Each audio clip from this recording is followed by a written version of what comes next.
Howard Manella, Alternative Resiliency Services Corp. Welcome to the video series, Risk Management at 8 Knots, What I Learned About Resiliency, Continuity, and Emergency Management while sailing 45-foot sloops in the Puget Sound at the Pacific Northwest. Now, obviously, this is not my boat.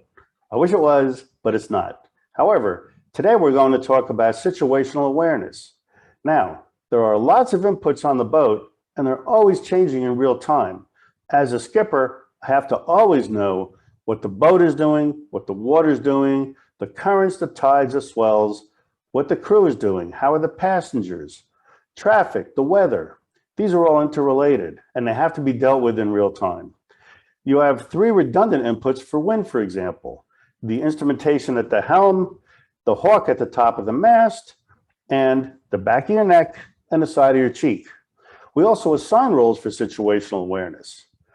The navigator should always know where the boat is and where it's going and inform the helm. The helm can't do both. The helm is there to steer and to know what's going on around the boat. The helm can't see all of the inputs to how well the sail's performing. From where she stands, you can't see everything. That's the role of the trimmer. However, there is one universal situational awareness role, and that is the lookout. Everyone's a lookout. So, what does this mean for business?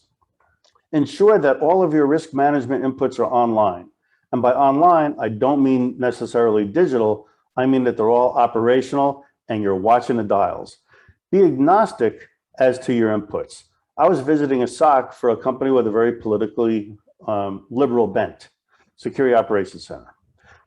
Typical SOC, multiple screens, but the screens were all MSNBC, Huffington Post. Risk management, situational awareness has to be 360. And by that, I mean politically as well as all of the other dimensions. Ensure that the organization understands that all these dimensions are integrated, interrelated, and holistic. Be attentive to the risk management problem of the old news, new news situation. That's when you have new news that may contradict what you previously thought, or it's a regurgitation of previous news and you don't really know what the current situation is. For example, 10 o'clock, there's a subway explosion and it's reported to be due to a gas leak. At 10:30, it's reported to be due to a terror attack. At 11 o'clock, it's reported to be due to a gas leak. Now, does the 11 o'clock gas leak story contradict and update the 10:30 terror attack story?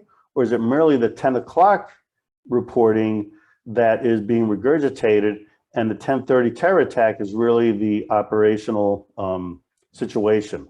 So old news, news problem. It's quite a mouthful. Devote resources and responsibilities to situational awareness. And finally, spend at least as many calories on interpretation as on detection and gathering, because the interpretation is what you're going to be actioning. So that's situational awareness. Tune in for the next episode where we talk about quick twitch heuristic decision making. It's quite a mouthful, right? I'm Howard Manella, and I wish you fair winds, following seas, at acceptable risk. See you next time.